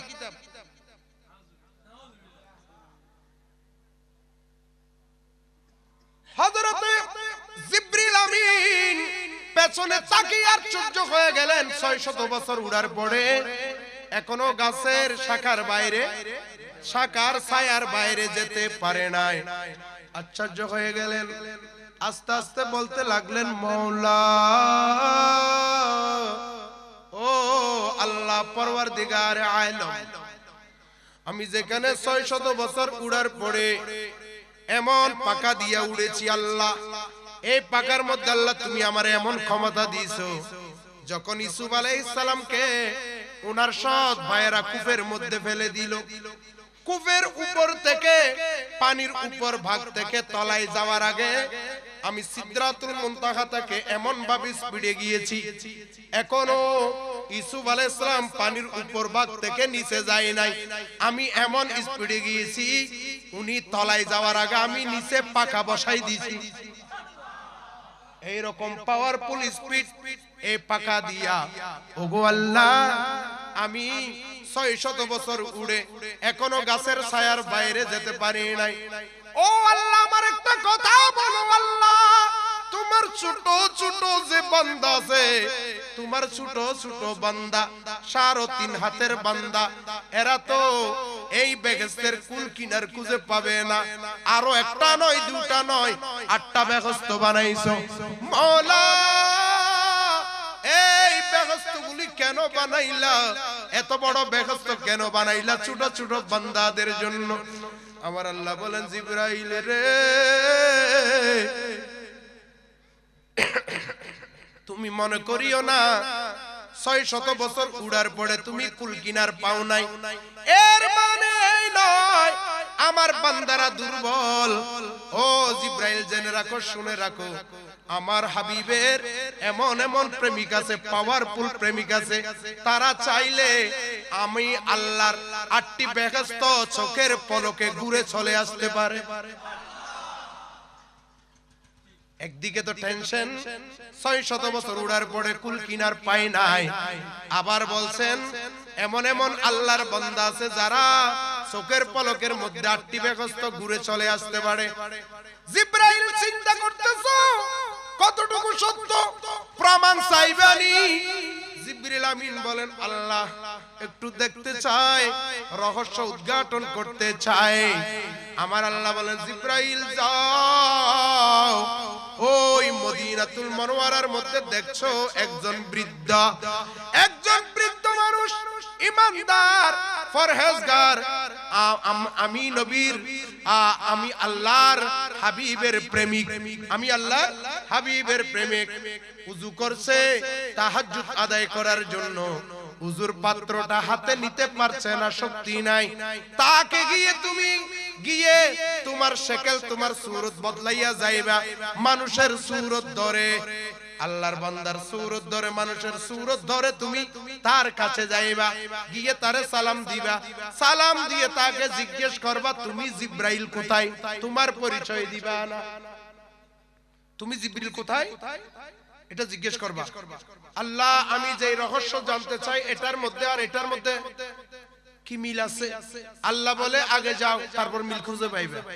সুবহানাল্লাহ বলে আগে যাও, জিজ্ঞেস করো, আমি আল্লাহ যা বলছি তা করো।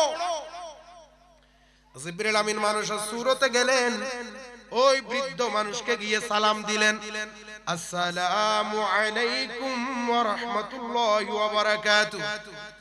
ওই বৃদ্ধটা সালামের জবাব দিলেন, ওয়া আলাইকুম আসসালাম ওয়া রাহমাতুল্লাহি ওয়া বারাকাতুহু। হুজুর, আমি গভীর রাতের মধ্যে অনেক বড় বিপদে পড়ে আপনার কাছে এসেছি। আমি কে, কোথা থেকে এসেছি আপনি জিজ্ঞেস করবেন না, আগে আমার প্রশ্ন, একটা বড় প্রশ্ন নিয়ে এসেছি, প্রশ্নের উত্তরটা আমি আপনার কাছে পাবো এই কামনা, এই বাসনা নিয়ে এসেছি। আপনি আর কিছু জিজ্ঞেস করবেন না, আগে আমার প্রশ্নের উত্তর দিবেন, তারপর আপনি আমাকে যা প্রশ্ন করবেন, যা প্রশ্ন করার করবেন, কিন্তু আগে আমার প্রশ্নের, আমি একটা প্রশ্নে আটকে গেছি, জবাবের জন্য আমি আটকে গেছি, আমি জবাবটা আপনার কাছে চাই। বৃদ্ধটি বলল, ঠিক আছে আপনার প্রশ্ন বলুন। জিবরিল আমিন মানুষের সূরতে, কিসের সূরতে? সূরতে বললেন, বলুন তো হুজুর, এই মুহূর্তের মধ্যে ফেরেশতাদের সরদার মুআল্লিমুল মালায়েকা জিবরাইল আমিন এই মুহূর্তের মধ্যে আল্লাহর সৃষ্টির কোন জায়গার মধ্যে আছে? আপনি এই প্রশ্নের উত্তরটা আমাকে দেন। এটা বলার সাথে সাথে বৃদ্ধটা নাকি চোখ বন্ধ করলেন। চোখ বন্ধ করতে দেরি, আবার চোখ খুলতে দেরি নাই।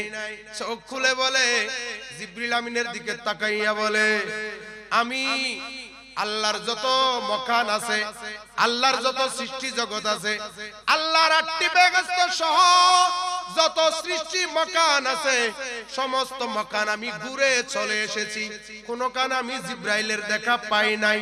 তুমি মনে হয় জিবরাইল। ইনি কে জানেন? যিনি জিবরাইলকে জায়গা বরাবর ধরে ফেলেছেন, ইনি হলেন আমার দয়াল নবীর সাহাবী, যার স্মরণে আজকে আপনারা মাহফিল করছেন, হযরতে আবু বকর সিদ্দিক রাদিয়াল্লাহু তাআলা আনহু। বলে সুবহানাল্লাহ। खुदा खुद मेरे मजलिस बहुत अंदर लाम का खुसरो, खुदा खुद मेरे मजलिस बहुत अंदर लाम का खुसरो, मोहम्मद शमे महफिल बोध शब जा एक मन बोदम नमीदा, नम से मंजिल बोध शब जा एक मन बोदम बाहर सो रख से बिस्मिल बोध शब जा एक मन बोदम सलातुनिया।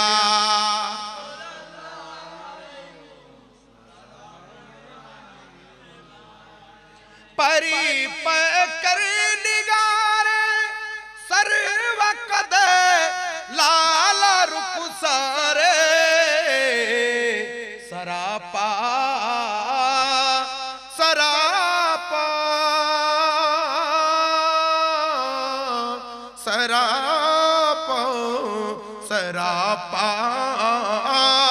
आफते दिल बोध शब जा एक मन बोदम बाहर सो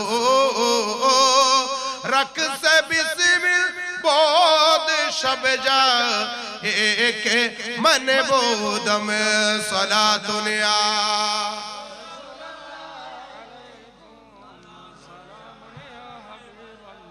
अल्लाह अल्लाह इल्लाह अल्लाह अल्लाह।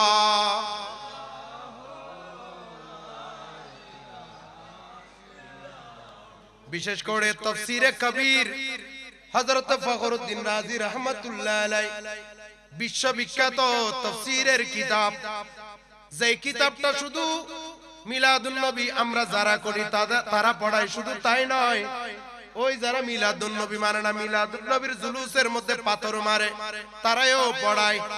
সুবহানাল্লাহ বলি আর কানা জোর হন না। এই তাফসীরে কবীরের মধ্যে সপ্তম খণ্ডের মধ্যে ঘটনাটি আনেন। সিদ্দিক আকবর রাদিয়াল্লাহু তাআলা আমার নবীকে মহব্বত করে আল্লাহকে কিভাবে রাজি করেছেন, এই ঘটনাটা বলতে গিয়ে হযরত ফখরুদ্দিন রাজি রাহমাতুল্লাহ আলাইহি একটা ঘটনাকে এখানে নোট করেছেন। সুবহানাল্লাহ বলি। একদিন নাকি আমার মায়ার নবী সিদ্দিক আকবর রাদিয়াল্লাহু তাআলা কে ডাক দিলেন, ওকে সিদ্দিক আকবর একটা কাজ করেন, আংটিটা নেন, একটা আংটি দিলেন, আংটি দিয়ে বলেন এই আংটিটা আপনি বানিয়ার দোকানে নিয়ে যান। বানিয়ার দোকান চিনেন নি আপনারা? বানিয়ার দোকান, কিসের দোকান? সন্ন্যত দোকান, বানিয়ার দোকান। বানিয়ার দোকানে নিয়ে যান, ওখানে নিয়ে আংটির উপরে সুন্দর করে লিখে আনুন আল্লাহু। কি লিখে আনেন? আল্লাহু। সিদ্দিক আকবর রাদিয়াল্লাহু তাআলা আংটি নেওয়ার পরে চিন্তা করলেন, হায় হায়, আমার মায়ার নবী আমারে অর্ডার করেছেন আংটির মধ্যে শুধু আল্লাহু লিখতে, কিন্তু পুরা কুরআনুল কারীমের মধ্যে যেখানে যেখানে আল্লাহর নাম আতিউল্লাহ সাথে সাথে ওয়া আতিউর রাসূল, যেখানে আল্লাহকে ইতায়াত করতে বলেছেন সাথে সাথে নবীর ইতায়াত, যেখানে আল্লাহকে ভালোবাসতে বলেছেন সাথে সাথে নবীর নাম, যেখানে আল্লাহর সামনে সত্য কথা বলতে বলেছেন সাথে সাথে নবীর সামনে সত্য কথা বলতে বলেছেন, এইভাবে আল্লাহর নামের সাথে লাগানো লাগানো লাগানো, একটা নয়, দুটা নয়, 10টা নয়, 15টা নয়, 20টা নয়, প্রায় 41টা আয়াত আছে। কয়টা আয়াত? পুরা কোরআনুল কারীমের মধ্যে যেখানে আল্লাহর নাম সাথে সাথে নবীর নাম, কিন্তু আমার দয়াল নবী আমার অর্ডার করেছেন শুধু আল্লাহর নাম লিখতে, কিন্তু কোরআনুল কারীমের মধ্যে আল্লাহর কাছ থেকে শিক্ষা পাই আল্লাহর নাম যেখানে হবে সেখানে কার নাম হবে? বলেন না, কার নাম? নবীর নাম। এখন আমি কি করব? এখন আমি আংটির মধ্যে আমার নবী আল্লাহর নাম লিখতে বলছেন, আমার প্রেম বলে, আমার মোহাব্বত বলে, আমার ভালোবাসা বলে, আমার ব্রেন বলে, যেখানে আল্লাহর নাম হবে পাশে আমার নবীর নাম হবে। নবী আমারে অর্ডার করেছেন শুধু আল্লাহর নাম লিখতে, এখন যদি আল্লাহর নামের পাশে নবীর নাম যদি লিখি, আমার নবী যদি আমারে শাস্তি দেয়, আমার নবী যদি আমার উপর রাগ করে, তাহলে আমি কি করব? উনি চিন্তায় পড়ে গেলেন, আল্লাহর নামের পাশে নবীর নাম লিখব, লিখলে তো নবী রাগ করবে, কারণ নবী অর্ডার করে নাই। আর আমার প্রেম বলছে, ভালোবাসা বলছে, যেখানে আল্লাহর নাম সাথে সাথে আমার নবীর নাম, শুধু আল্লাহর নাম লিখে আমি আনতে পারবো না, আমার নবীর নাম আমি বাদ দিতে পারবো না, কারণ স্বয়ং আল্লাহ নবীর নাম বাদ দেয় নাই, আমি কেমনে বাদ দেব? এই বলে উনি সিদ্ধান্ত নিয়ে নিলেন, আমার মায়ার নবী রহমাতুল্লিল আলামিন নবী, দয়ার নবী, মায়ার নবী, জিন্দা নবী আমারে যা আমারে অর্ডার করে, আমারে রাগ করে, আমার উপর যা শাস্তি দেয় আমি মাথা পেতে নেব, কিন্তু এই আংটি থেকে আল্লাহর নামের পাশ থেকে আমার নবীর নাম আমি আবু বকর বাদ দিতে পারবো? নবী যা শাস্তি দেয় আমি মাথা পেতে নেব। আহা, বানিয়াকে গিয়ে অর্ডার করলেন, বানিয়া এখানে লিখো আল্লাহু, কি লিখো সুন্দর করে, নিচে লিখো মুহাম্মদ। আবার এটা নিচে বলতে অনেকে পাগল, একটা এই মুফাসসির নাম দিয়ে একটা পাগল আছে না, কি জানোয়ার বলে আল্লাহর নাম এবং রাসূলের নাম পাশাপাশি লেখা যাবে না। সেই বলছে ওখানে ওই তাফসীরে কবিরের মধ্যে যে ঘটনা আছে ওখানেও আল্লাহর নামের নিচে নবীর নাম। ওরে পাগল, এখানে উজর ছিল। সমস্যাটা কি? উজরটা কি? পাথরটা ছিল, আংটির পাথরটা ছিল, আংটিটা ছিল লম্বা আকৃতির। কিছু আছে কি আকৃতির গোল, আর কিছু আংটি দেখবেন লম্বা। এখন লম্বা আকৃতির পাশে যদি আল্লাহর নামের পাশে যদি নবীর নাম লিখে পাশাপাশি, তাহলে আল্লাহু বোঝা যাবে না, মুহাম্মদ বোঝা যাবে না, সাল্লাল্লাহু আলাইহি ওয়াসাল্লাম মুহাম্মদ বোঝা যাবে না। সেই জন্য উপরে আল্লাহর নাম লিখলে নিচে যদি রাসূলের নাম লিখে দুটোটা ক্লিয়ার হবে। আমরা সুন্নিরা মিথ্যা বলি না তো, যা বলি এটা সত্যটা বলি, কারণটাই বলি। আর এরা কারণটা উজ্জ করে মানুষের সামনে গুমরাহ করে মানুষকে। জোরে বলি নাউজুবিল্লাহ। কি আপনাদের খারাপ লাগছে, গোসা লাগছে? ও বানিয়া, উপরে লেখো আল্লাহু, নিচে লেখো মুহাম্মদ। বানিয়া সুন্দর করে লিখলো আল্লাহু, এরপর নিচে লিখলো মুহাম্মদ। সিদ্দিক আকবর রাদিয়াল্লাহু তাআলা মনের আনন্দে ওই আংটি বুকের মধ্যে ভাবে লাগাইয়া আমার নবীর দরবারের দিকে আসতেছেন। জোরে বলি সুবহানাল্লাহ। আমার নবীর কাছে এসে সালাতু ওয়াস সালামু আলাইকা সাইয়্যিদি ইয়া রাসূলুল্লাহ, ইয়া রাসূলুল্লাহ, ইয়া হাবিবাল্লাহ, আপনার আংটি গ্রহণ করুন। আমার মায়ার নবী একবার আংটির দিকে তাকায়, একবার সিদ্দিক আকবর রাদিয়াল্লাহু তাআলা আনহুর দিকে তাকায়, একবার সিদ্দিক আকবর রাদিয়াল্লাহু তাআলা আনহুর দিকে তাকায়, একবার আংটির দিকে তাকায়। তাকাই আমার দয়াল নবী বলেন, ওকে সিদ্দিক আকবর, আমি শুধু বলেছি এখানে শুধু আমার আল্লাহর নাম লিখতে, আপনি এতগুলো নাম কেন লিখলেন? সিদ্দিক আকবর রাদিয়াল্লাহু তাআলা তরতর করে কাঁপছেন। ইয়া রাসূলুল্লাহ, পুরা কুরআনুল কারীমের মধ্যে যেখানে আল্লাহর নাম, সেখানে আপনি নবীর নাম আল্লাহ নিজে লাগাই দিয়েছে। এখন আমার প্রেম বলে, মোহাব্বত বলে, আমার ব্রেন বলে, আমার জ্ঞান বলে যে এইখানে আল্লাহর নাম হবে যে আংটিতে, সাথে সাথে আপনি নবীর নাম হবে। ইয়া রাসূলুল্লাহ, যা শাস্তি আমাকে দেন আমি মাথা পেতে নিতে রাজি আছি, কিন্তু ওই আংটি থেকে আপনি নবীর নাম আমি বাদ দিতে পারলাম না। ইয়া রাসূলুল্লাহ, যা শাস্তি আমাকে দিন। এটা বলার সাথে সাথে আমার দয়াল নবী বলেন, ওকে সিদ্দিক আকবর, আপনার কথা অনুযায়ী এখানে নাম হবে দুইটা, আল্লাহর নাম এবং আমি রাসূলের নাম। কিন্তু আমি রাসূল এই আংটির মধ্যে নাম দেখতে পাচ্ছি তিনটা। বলো না কয়টা? ইয়া রাসূলুল্লাহ, তিনটা নাম তো আমি লেখাই নাই, সেও লেখাই নাই, সেও লেখে নাই। পুরা পথ আমি দেখে দেখে আসছি, আল্লাহু এবং মুহাম্মদ দুইটা নাম, এখানে তিনটা নাম। আরেকজনের নাম কার? আমার দয়াল নবী বললেন সিদ্দিক আকবর, এখানে প্রথমে দেখতে পাচ্ছি আল্লাহু, এরপরে দেখতে পাচ্ছি মুহাম্মদ। আমি নবীর নামের পরে আমি এখানে দেখতে পাচ্ছি আবু বকর। ইয়া রাসূলুল্লাহ, আমার নাম তো আমি লিখতে বলি নাই, সেও লিখে নাই। পুরা পথ আমি দেখে দেখে আসতেছি, আপনি নবীর নাম, আপনি নবীর নাম সে লেখে নাই। আসলো কোত্থেকে? ইয়া রাসূলুল্লাহ, আমি তো লিখতে বলি নাই, কেমনে আসলো, কেমনে আসলো? এদিকে আশেক মাসুক কথা হয়, আমার আল্লাহ জিবরিল আমিনকে পাঠাই দিয়েছে। জিবরিল যাও মদিনাতুল মুনাওয়ারায়, আমার হাবিব এবং আমার হাবিবের প্রেমিক ওই আবু বকর কথা বলছে, এখানে একটা রহস্য হয়েছে, রহস্য উদ্ঘাটন করে দাও। জিবরিল আমিন সাথে সাথে আমার নবীর দরবারে আসলেন, এসে বললেন, ইয়া রাসূলুল্লাহ, ইয়া হাবিবাল্লাহ, আল্লাহ বলেছেন আপনি যে আংটির মধ্যে আপনি নবীর পরে আবু বকরের নাম পাচ্ছেন। আল্লাহ বলছেন, ও জিবরাইল, আমার হাবিবকে আবু বকর এত মোহাব্বত করে, আমি আল্লাহর নামের পাশ থেকে আমার হাবিবের নাম আবু বকর বাদ দিতে পারে নাই, মুছতে পারে নাই, এখানে নবীর নাম বাদ দিতে পারে নাই।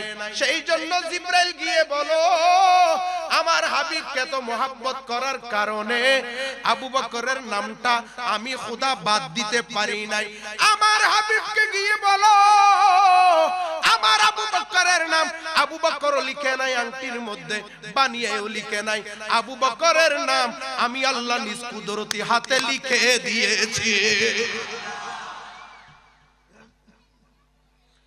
वो कमाल हुस्न हुजूर है के गुमान नक से जहान ही, यही पूलो खार से दूर है, यही शम्मा है के दुआन गे सलातुनिया।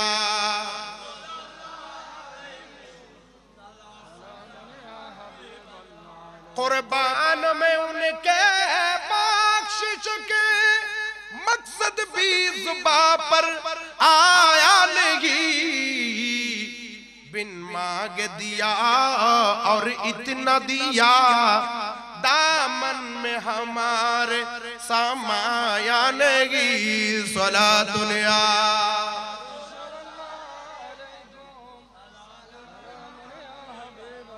अल्लाह अल्लाह इल्लाहु अल्लाह अल्लाह।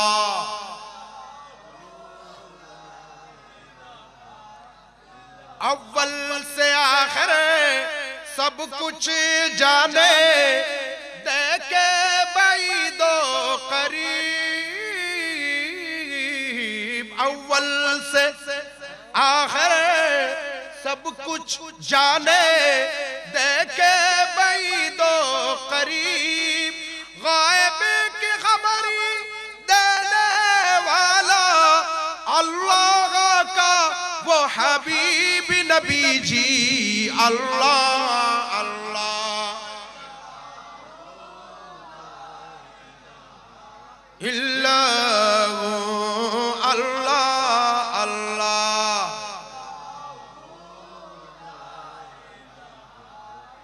সিদ্দিক আকবর রাদিয়াল্লাহু তাআলা। আপনাদের কষ্ট হচ্ছে? আমাদের যিনি সভাপতি মহোদয়, যিনি এই মাহফিলের জান রূহ, আজকের মাহফিলের প্রধান মেহমান, মেহমান আলা, মেহমান ওয়ালা হুজুর আসছে যদি তিনটা হয় আমার কোনো সমস্যা এই যাও আয় বাজি টাইম ধরি গনো গরা সাবজেক্ট ধরি ওয়াজ করি দি রাত থাইতে যাবে অনা সিতে যাবে কিন্তু মাহফিল আইসা করতেন না আওলেন না মলে ফজর এখন তো বাজি হামকো তুমকো চুমকো মুমকো আই বলেন দেখি কিল্লা মাটিয়ানা নাইমি দিয়ে খিদমতের উদ্দেশ্যে, কি উদ্দেশ্যে? আর কেন জোর হন না অনা গোসা, অনা গোসাইতে লাগবে ভাল্লা আত তো লাদ অনার ভিতর ভিতর ফুলতে লাগবে। সালাতুন ইয়া আলাইকুম সালামুন ইয়া सूरज उल्टे पांव पलटे चाँद इशारे चे हो छाक। सुभान अल्लाह। और कनस का हो ना सूरज उल्टे पांव पलटे चाँद इशारे चे हो छाक। अंधे नजदी देख ले कुदरत रसूलुल्लाह के सलातुन या।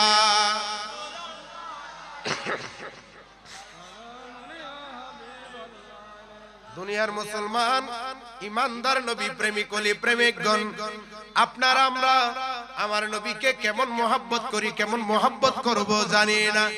পৃথিবীর মধ্যে লক্ষ লক্ষ কোটি কোটি নবী প্রেমিক আসবে যাবে, কিন্তু সিদ্দিক আকবর রাদিয়াল্লাহু তাআলা আনহুর মতো প্রেমিক পৃথিবীর মধ্যে আর আসবে? জোরে বলেন, আর আসবে না। সুবহানাল্লাহ বলি। কেমন প্রেমিক ছিলেন জানেন?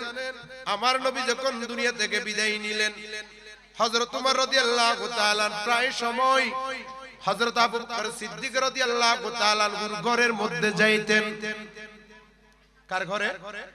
হযরত আবু বকর সিদ্দিক রাদিয়াল্লাহু তাআলা ঘরের মধ্যে যাইতেন, গিয়ে উনি নাকটা এভাবে এভাবে শুকতেন, মানে ওদেরই আমরা কোন ঘরের মধ্যে গেলে ওখানে কোন গুস্তর গুনাহ গুস্ত বুনা কোনো কিছু গুনাহ করলে নাকের মধ্যে আসে কিনা, কিন্তু উমর রাদিয়াল্লাহু তাআলা প্রায় সময় গেলে উনি হযরত আবু বকর সিদ্দিক রাদিয়াল্লাহু তাআলা ঘরের মধ্যে কলিজা বুনার ঘ্রাণ পাইতেন। কিসের কি বুনা? কলিজা বুনা ঘ্রাণ পাইতেন। উনি নাক দিয়ে শুকতেন কিন্তু মুখ খুলে বলতেন না। এইভাবে প্রায় যাইতেন, প্রায় 10-12 বার হওয়ার পরে এক সময় মুখ খুলে বলে ফেললেন, ওগো সিদ্দিক আকবর, আপনি কি সব সময় আপনার ঘরে কি কলিজা বুনা হয়নি? আপনার ঘরে আমি যখন আসি তখন কলিজা বুনার ঘ্রাণ পাই। এই কলিজা বুনা কি আপনি সব সময় কি আপনার ঘরের ওয়ালা যারা ঘরওয়ালি আছে, যারা আপনার সন্তান সন্ততি আছে, সকলে কি সব সময় ঘরের মধ্যে কলিজা বুনা সব সময় কি রান্না করেননি? যখন আসি তখন আমি কলিজা বুনা ঘ্রাণ পাই। এটা বলার সাথে সাথে সিদ্দিক আকবর রাদিয়াল্লাহু তাআলা আনহু বলেন, ওকে উমর, তুমি যা বলছো এটা ঠিক, কিন্তু আমার ঘরের মধ্যে কোনদিন কখন কলিজা বুনা হয়েছে আমার মনে নাই। উমর রাদিয়াল্লাহু তাআলা আনহু বলেন, তাহলে আমি প্রত্যেকবার এসে কলিজা বুনা ঘ্রাণ পাই, ঘ্রাণটা কোথা থেকে আসে? আমি তো আর মিথ্যা ঘ্রাণ পাই না। আমার আবু বকর সিদ্দিক রাদিয়াল্লাহু তাআলা আনহু বলেন, উমর, কথা কিন্তু মিথ্যা নয়, সব সময় যে কলিজা বুনা ঘ্রাণ পাও, এটা কোনো উটের কলিজা নয়, গরুর কলিজা নয়, এটা কোনো পাখির কলিজা নয়, এটা হলো আমি আবু বকরের কলিজা। এটা সব সময় আমার নবীর প্রেমে জ্বলতে থাকে। আহা, সেই জন্য আমরাও নবীর প্রেমে জ্বলতে চাই। আমি গুনাহগার 2007 মধ্যে লিখেছিলাম, দয়ালে রে ও দয়ালে রে, দয়ালে তোমার দারে আরজি জানাই এই অধমে, আমি থাকতে চাই না এই দুনিয়ার সুখের বাগুনে, আমি সর্বক্ষণ জ্বলতে চাই নবী প্রেমের আগুনে, সর্বক্ষণ। আপনারা এটা জানেন না? জানেন কি জানেন না? একবার কোনোদিন শুনেন নাই? কোনোদিন শুনেন নাই? এটা তো আপনাদের কাছে পুরানা কালাম। আমি সর্বক্ষণ জ্বলতে চাই, আর জোরে বলতে হবে কাহার প্রেমের আগুনে, নবী প্রেমের, মাশাআল্লাহ মোহাব্বতের আওয়াজে, কাহার প্রেমের আগুনে। অনেকে ঘরের মধ্যে শুয়ে শুয়ে বলছে, হুজুর চিৎকার বাক্কার করছে, এখানে কোনো কেউ নাই। আওয়াজ দিয়ে বুঝাই দিতে হবে নবীর প্রেমিকরা ঠিক হয়ে আছে। শীত নয়, ঝড় তুফানের মধ্যে আমরা বসে থাকবো, ঠিক কি না? কাহারে প্রেমের আগুনে, নবী প্রেমের, দয়ালে তোমার দারে আরজি জানাই এই আশিক গনে, মোরা থাকতে চাই না এই দুনিয়ার সুখের বাগুনে, মোরা সর্বক্ষণ জ্বলতে চাই নবী প্রেমের আগুনে, কাহার প্রেমের আগুনে। আর কানা জুরে জুরে সুরে সুরে কানা হন না কাহার প্রেমের আগুনে, আর কানা বারণ না কাহার প্রেমের আগুনে। আমি ওই আগুনে সারাক্ষণে জ্বলিতে চাই।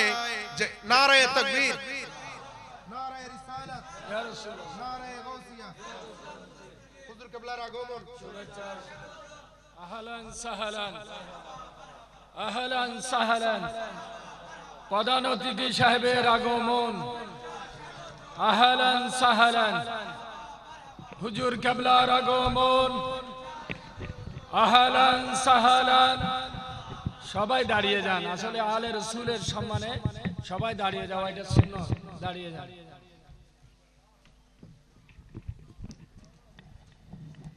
फौज पढ़ती थी हजरत आमिना सुनते थे आवाज आती थी सल्लम अलैका हबीब अल्लाह का पर्दा उठाया देखी वो नयन भरिया या नबी सलाम अलैका या रसूल सलाम अलैका या हबीब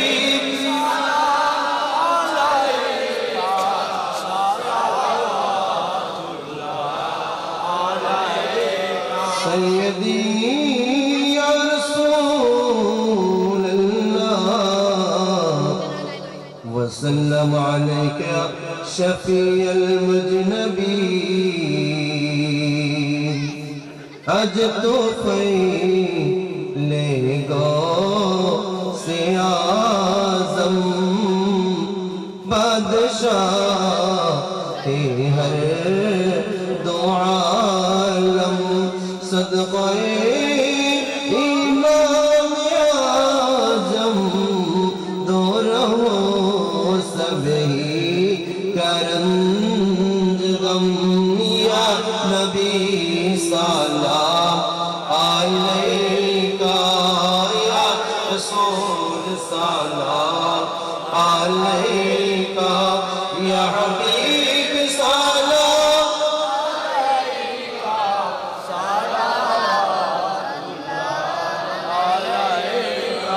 आले नबी अस्हाब नबी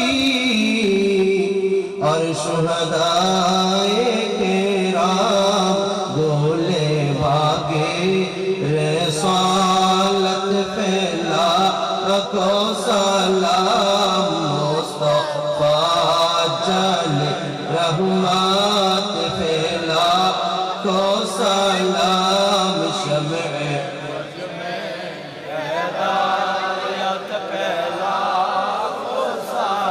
के मौला के उन पर करोड़ों दरूद उनकी अस्हाबो इतीरत पे लाखों सलाम मुस्तफा जाने रहमत पे लाखों सलाम शम्अ बज में